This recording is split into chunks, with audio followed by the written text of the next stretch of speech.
So welcome, ladies and gentlemen, to the Rural FASD Support Network Speaker Series once again. We are absolutely, and I know I say this every month, but it's true. We are absolutely thrilled again to have with us an incredible speaker and presenter. Pateresa Winter is the Transition Coordinator for the Lakeland Centre for FASD. But the reason we're so excited about this is because we know, number one, when we talk about transitional planning for people with FASD is unique unto itself. We've seen the modeling that's used for individuals who are neurotypical. We've seen the modeling for people that are diagnosed with autism, with physical accessibility challenges, and so on. But the modeling that's used from a transitional planning standpoint is significantly different than it is for people with FASD, just because of how large the impact FASD has on our lives. And so when we were looking at who we wanted to bring in, it was really important to us that we, number one, found an evidence-based, proven model. And in this model, as I understand it, actually started in the Northwest Territories. It was then brought down into the Northern Alberta area, particularly in Cold Lake, Alberta. And that is where Pateresa is coming from and joining us here today.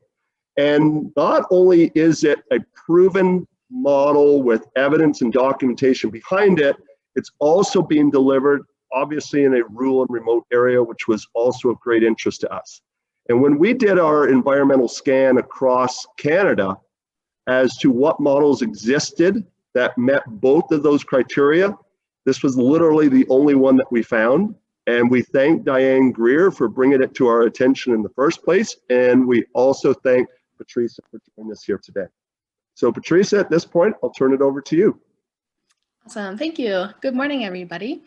Before I begin today, I'd like to acknowledge that I am coming to you from Treaty 6 territory here in Alberta. This is the traditional lands of the Cree, Saulteaux, Blackfoot, Métis, Dene, and Nakota Sioux. And I am honored to present to you guys today. So I am the transition coordinator for the Lakeland Centre for FASD. I am a registered social worker, and I have been working in this position for about 1.5 years now. So I'm going to give you a little background info on the Lakeland Centre for FASD. So our vision for our centre is a region with no new FASD births, and where currently affected individuals are well supported. And our mission as a centre is to establish and ensure accurate information about FASD is out there in the community, and that effective prevention, diagnostic, and support is available in our area. So Alberta is broken up into 11 different FASD networks here. My area is this darker orange color here. We are the Lakeland FASD Society. And within our FASD network, we also have Métis settlement networks which are starred here. So we serve 4 Métis settlements, 7 First Nations communities, and our 4 office locations are in Cold Lake, Bonnyville, Lac La Biche, and St. Paul here. And we serve every little town, hamlet, village in between. And at our center, I am the only transitional worker, so I serve this whole area.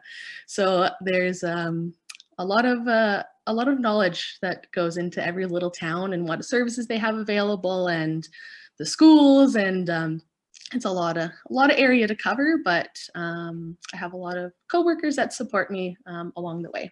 So yeah, that is our area that we cover. Here at the Lakeland Centre in 2020, we just celebrated 20 years of services, which is, it's pretty crazy in the FASD world that we're that far ahead, you know, in 20 years. We started our services actually with diagnosing children. And from there, we realized, you know, someone's diagnosed, they need some support services. So then our outreach services grew from there. And we have this very extensive list today, outreach services. So that can be one-on-one outreach coordinator support.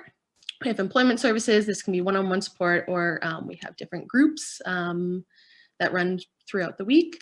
Our Mothers-to-Be Mentorship Program, this is a specific program for women who live risky lifestyles and who are at risk of becoming pregnant, currently pregnant, or recently given birth. And it is a program to help prevent future FASD births and to really help support mothers in becoming healthy lifestyles and supporting their children. In Cold Lake, we have a women's recovery center, which is literally located on the second floor of our office building, hence its name, second floor. This is for women only, 16 years or older. You do not have to have FASD to attend this center, but priority is given to pregnant women, and it comes back to our, prevention piece again in our mission. We have pretty unique diagnostic clinic training services. So one of our doctors, Dr. Rajani, on our diagnostic team, he has a team that goes out and trains other professionals and doctors in order to diagnose in their areas, which I think is a pretty cool thing that we offer. We also have a summer camp, which that was actually where I first started my journey with Lakeland Centre back in 2018. I worked there 2 summers in a row, and then I got hired full-time. This is where I really got to know about FASD and really just, find my passion for it, and definitely put me into my path today for sure.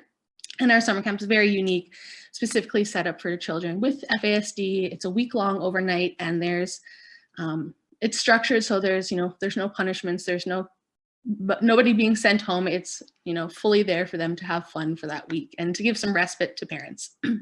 We also have a variety of training services, such as FASD 101, 201, to get the basics of information out there to people, but our training services are very extensive and listed on our website. We also host the prevention conversation, which is in partnership with the Alberta government. This conversation training is basically to get the conversation going that sex and alcohol don't mix, and that if you're drinking alcohol, that you should be doing your best to prevent pregnancy. So we're going, a little step further than preventing FASD, but also preventing the pregnancy if you're using alcohol.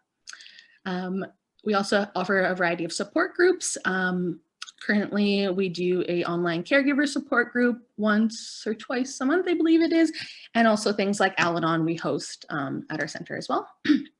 And of course, the transition program, which is specific to our young folks at our center.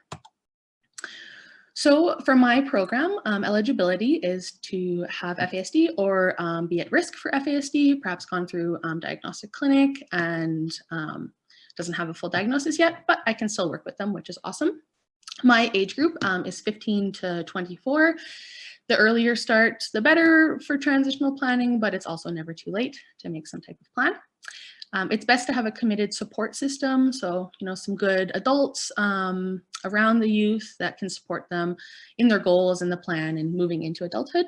And of course, live within our Lakeland service area that I showed you guys earlier.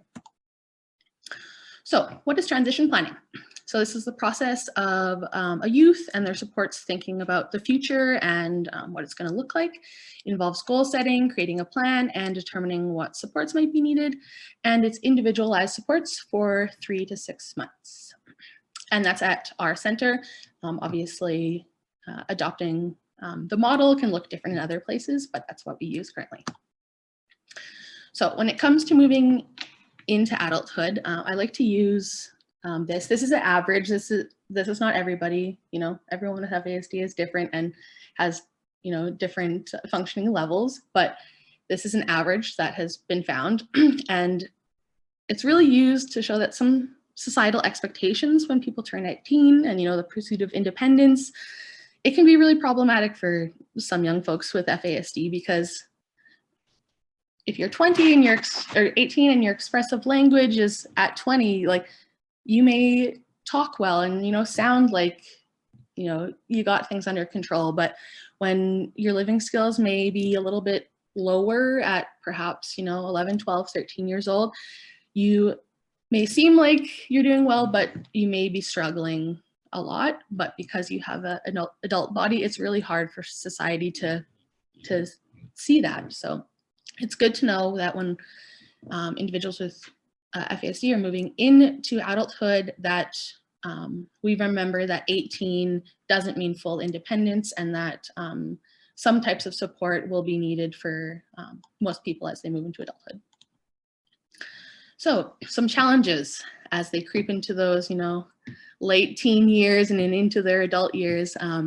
They have a higher risk of having disrupted school experience, mental health issues, drug and alcohol abuse, trouble with the law, children's services involvement, difficulty in the workplace and job stability, and at risk of being victimized. While these outcomes are not directly due to prenatal alcohol exposure, things like proper interventions and transition planning can definitely make a difference when these challenges arise. So some benefits of transition planning: it gets the youth and supports to start thinking about their future. It can really help identify an individual's strengths, interests, areas of need, and any supports that they might need. Sometimes it's really hard for anybody to just be like, I want to do this for the rest of my life. So sometimes it takes a little, diving in and helping out to identify their strengths and kind of where they're at. It can also alleviate some parental stress. I think your children moving into adulthood is hard enough on you. Adding a diagnosis of FASD, I think, adds a whole layer, another layer of worry. So I think having a plan and a support system can also alleviate the parental worry for their children. It can empower the adolescent and their family to really look at the things that they're good at and their skills, and kind of where they can use these skills in the future. And it can also decrease the adverse outcomes that I stated in the last slide. And the goals in the end of transition planning is to focus from the child support to adult supports. So this can be in all aspects of their life. Really, a lot of children, especially with health stuff and scheduling and meetings, it's all their, caregivers usually doing this stuff up until the point of, 18. So really starting to take over a little bit of interdependence in their decision making, and having people there to back them up, but also know that you're adult now, and that some things that you do have to take care of. We're here to support you, but in the end, you are an adult now. So make sure we focus on strength-based planning, and obviously there's needs and areas of concern, but also having a good strength-based focus can definitely keep a positive attitude during transition planning. It's a good time to promote interdependence and inclusion, and identify those areas of need where some of our individuals, they might fall through the cracks moving into adulthood. So the role of the transition coordinator, who is me at the Lakeland Centre.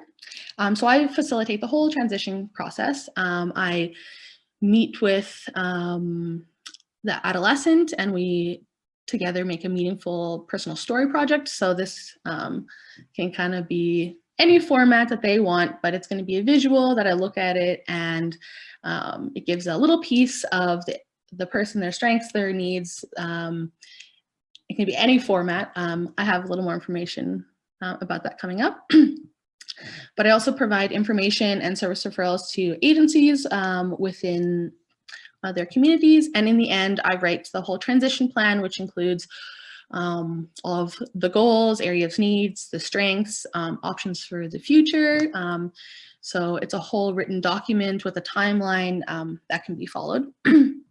And in areas, especially for you guys, where there is not a specific transition coordinator, located, it can be a caregiver or other adult that the youth knows very well, and they can become the transition coordinator and make this plan with the youth and have it all documented so it can be followed. So the personal story project I just spoke of. So this can be completed in any format that the client wants. Some formats include journaling, scrapbooking, movie or audio recording, collage, poster, story writing, PowerPoint presentation. I've had a client do a comic strip. So she made herself a little cartoon character and then wrote some little bubbles about herself. But it's really a visual to look and be like, okay, this is a picture of so-and-so, and you can kind of get a little a little visual of them, and also it's a good for them to reflect on themselves and kind of see what their strengths are and such. So it's a great way to build rapport with my client. It can help me also identify their strengths as well. Sometimes my clients have a really hard time saying that, like, the things that they're good at and the things that they like. So sometimes it takes a little diving in to do that. And in the end, it can really help them build relationships and maintain positive attitudes, especially when focusing on that strength-based abilities. So our transition plan document involves a team-based approach, individual goals and priorities, identifying supports who are responsible to help the adolescent achieve these goals, and a realistic timeline for these goals. Some roadblocks when it comes to transition planning is not getting started early enough or allowing time for planning. Like I said, 15 to 24, starting before 18 is definitely the most ideal, but it's also never too late to make a plan. So another roadblock, failing to adequately address mental health and first aid needs, or physical needs, I'm sorry. If somebody is in a lot of distress and especially having some mental health crises, it's very hard to plan. They are very all over the place and things change from one second to another. So it's good to address those things first before trying to move forward in planning. When you're planning, it's good to make sure you identify the people in the process that are going to support your client or youth. Failing to do so can really put a roadblock in and for the success of the transition plan in the end.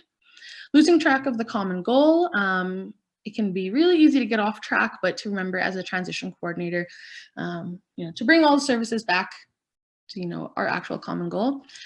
And crisis events definitely interrupt transition planning. I've dealt with it multiple times with my clients that one week we're on track and the next week everything is off the rails, but you just take it a day at a time and just remember that those things will arise along the way and you just have to work through them. So when it actually comes to transition planning, this is kind of the phases that I go through. So I get referrals from either my coworkers, families, schools. It can kind of be anybody that can refer. And some things that I have to do is determine if they're stable. So like if they're in a crisis, environment, if they, don't exactly have some supportive adults behind them, I have to do, some digging there. So are they ready for transition planning? Are they old enough? Are they themselves like wanting to make a plan to move into adulthood?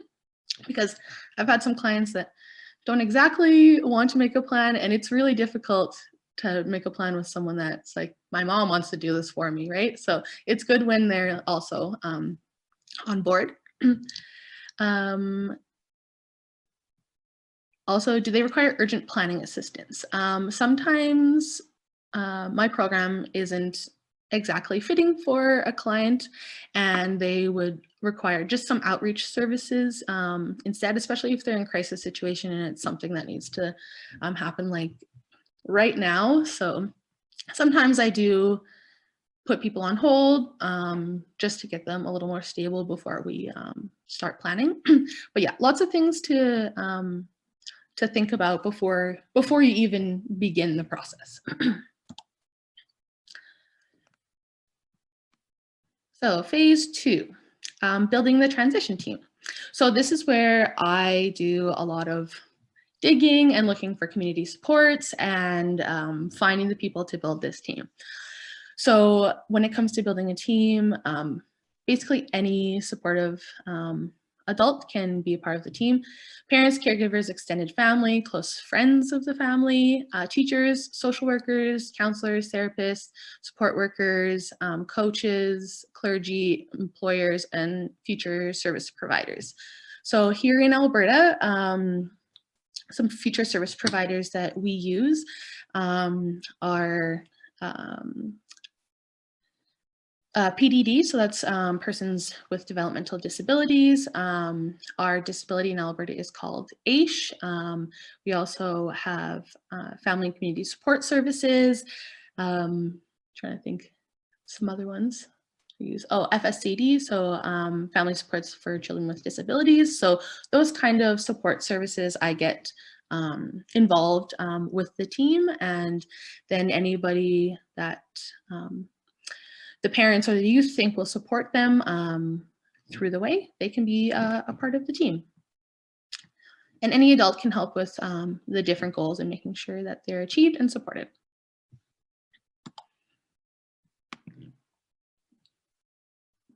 All right, so phase 3 is collecting the information. So this is basically my job. Collecting the information happens throughout the whole 3 to 6 month process. So as I'm gathering information, I'm inputting it into my written document transition plan along the way. I don't save it all for the end, because then it's a lot of work to compile. So I try to do it along the way. So our information in the end is the personal story project that is done by the youth and supported by the transition coordinator.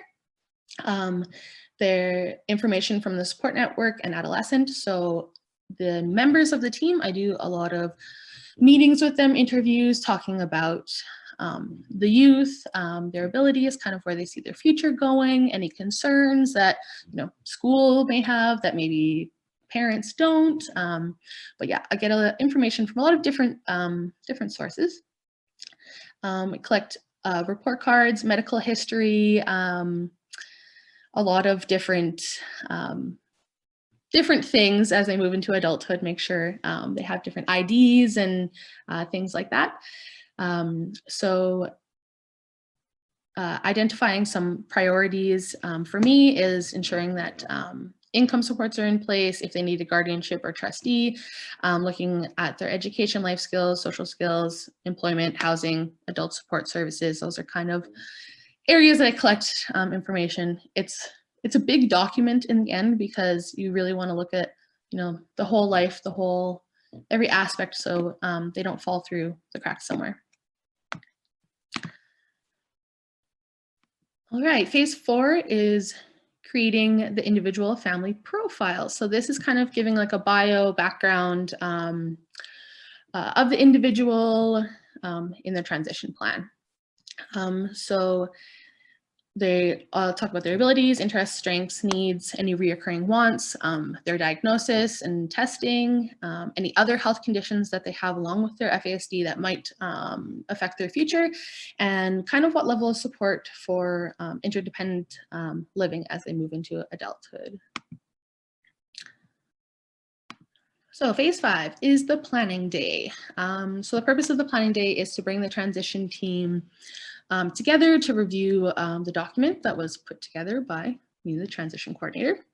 And so we review the short and long-term goals of the youth, steps needed to achieve these goals, what supports are going to help the youth achieve the goals, and the realistic timeline to complete the goals and the priorities. So phase 3 is writing the transition plan. Phase 6 is writing the transition plan. This I do kind of along the way. So this phase is, I don't save it till the end, but this is the final step is finalizing the transition plan. So it's a good document to look at the history, background, information of the adolescent, any special considerations, the goals, the plan of action, the support network, and their personal story. It's also good to remember that transition plan is also a working document, and that goals change and that priorities change, and that it's something that can definitely be adjusted more than once, for sure. I have a couple clients that I think they've had transition plans adjusted 3 or 4 times. But yeah, just remember that it's never fully the end, but at least you have a document to work with, and that a plan is in place. So when I'm writing my transition plan, I really like to look at life in a holistic view. And this way you can really ensure that there's no parts of a youth's life that, they're not supported, right? So I examine any health needs. I do kind of a health assessment of what a youth can do on their own already. Can they fill a prescription? Can they make a doctor's appointment? I have a checklist actually from Alberta Health Services that they use for transitional planning for all sorts of medical conditions. And so I use that with my youth. I'm like, you don't need to know all these things, but I just kind of want to know where you're at. So I also focus on education. This could be finishing the school they're already doing, what they'd like to do in the future, training, yeah, kind of wherever they want to go. Income. So this is making sure that as they become an adult, that, where their finance is going to come from. Are they going to be supported with some type of disability funding, or are they going to work, or are they going to do both? Just ensuring that that there's money coming into them as an adult and that they're well taken care of. Employment. This is different for every individual. This can also be volunteer positions, developing your employment skills, being more supported in the job you currently have. Yeah, it just all depends on the youth. Daily living skills. So this is a good connection with PDD services that we have in Alberta. So PDD services can help with daily living skills if you need assisted living, if you need someone to come kind of like check on you once a week sort of thing. Another area to look at. Social development. So this can be, your relationships, your friends, your, kind of how much are you, out there, in the community, and how well do you interact, with people in the community. Recreation. So this is, stuff in part-time. Is it safe, healthy things that they're participating, or maybe there needs to be a little, more structure in their recreational activities. Spirituality. So this is depending on each client. Some of my clients have religious or spiritual backgrounds. So from there, I make sure that they have the connections to have that part of their life supported. And also culture. I work with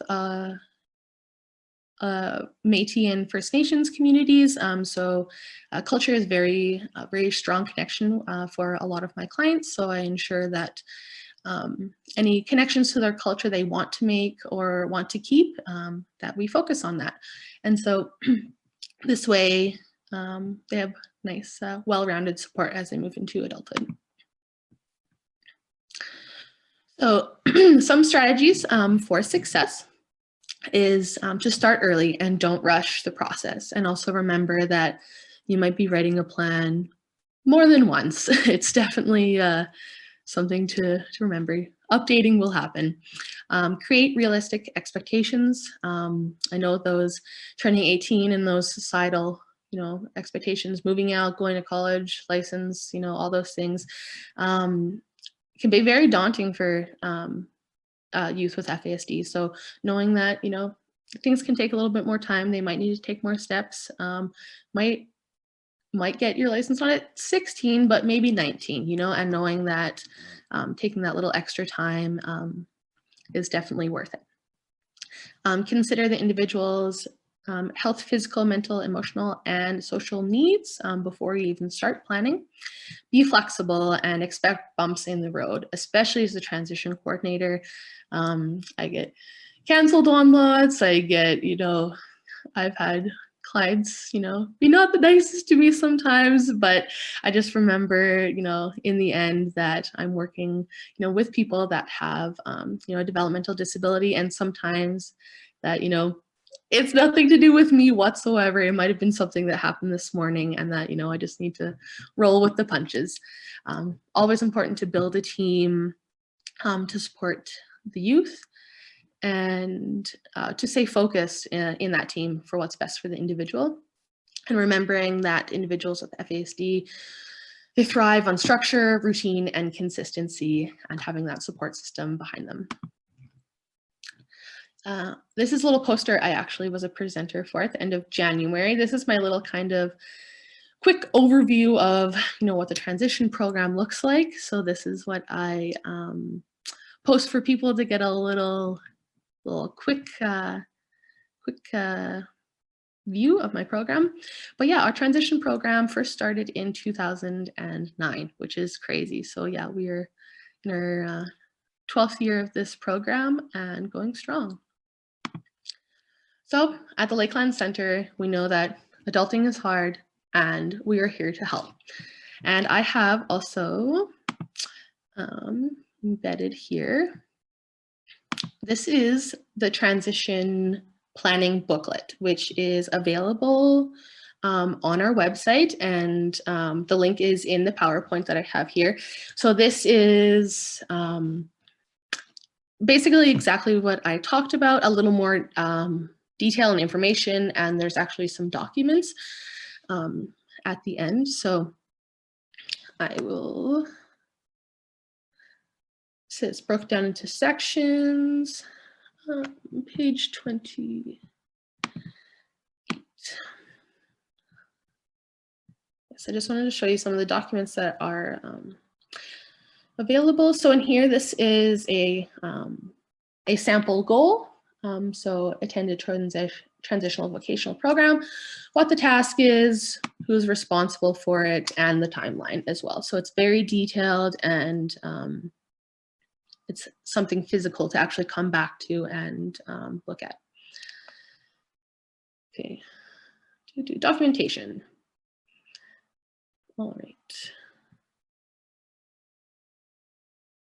This is clearly a lengthy book with lots of good information in it. Some stuff is specific to Alberta, but the documents that I'm getting to here, 2 seconds. Here we go. So document checklist. So this is good to make sure that any documents needed moving into adulthood are already applied for, or if you don't have them, they're applied for, making sure things like family doctors, support workers, therapists, those things are in place if needed. So yeah, a little checklist here of those things, a sample of some goals, and also a printable version as well. And there is some more questions, interview stuff back here. This is the stuff I use when I go to like school meetings or support meetings. I kind of go and ask questions. Who lives at home? Who's their supports? What do they do for fun? Medication? All these things. So this information and these documents are available to you guys, anybody that's interested in transition planning. It is free and available on our site. As you see, I'm still scrolling through here, like and questions asked to youth, lots of stuff to use at the end of this booklet. Some stuff obviously won't be helpful for you because it's all Alberta numbers, but yeah, this is an amazing booklet. I use it to help our parents get a better, deeper understanding of what the program can look like. But yeah, overall, that is the transition program, and that is me. So thank you very much, Pateresa.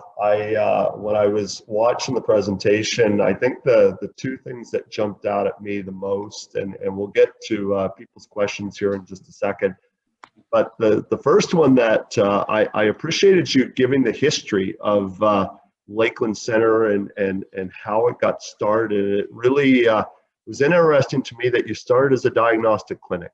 Mm-hmm. That was really step one, and then everything kind of grew off of that. Yes, and I do believe that you had our founder speak to you back in the fall, Audrey McFarlane. She's really, it all started because of her back in the mid-90s, and that She just had this passion, and she went after it. And here we are 25 years later.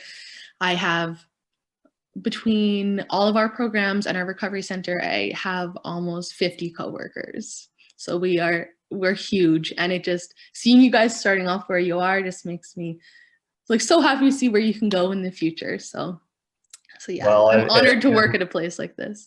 And that's a wonderful lead in, because Audrey's actually our speaker next month on that very topic. So oh, sweet. Yeah. So it was, this actually worked out really well, because you did a wonderful job in terms of kind of giving that overview of who you are and what's going on there. So that's great to see. The other one, I think probably the most valuable information for us still going forward, this transition planning book I'm familiar with, can absolutely vouch for just how great it is and how important it is. Primarily because one of the big conversations that we have amongst caregivers in our organization is we're always asking the question, what are the priorities? What are the things that we need to be looking at to ensure those support structures are in place? And here in Ontario, that knowledge capacity is extremely limited. And there's lots of speculation as to what those areas are, but it's to have this type of documentation, have your presentation here today to really bring that forth as to this is specifically what we need to be looking at going forward. That is wonderful to have. So thank you very much for that. You're very welcome. So once again, we say goodbye to our audience. We thank you for joining us here today for our speaker series once again with Pateresa Winter, the Transition Coordinator for Lakeland Centre for FASD out of Cold Lake, Alberta. And we'll see you next month. Thank you for having me.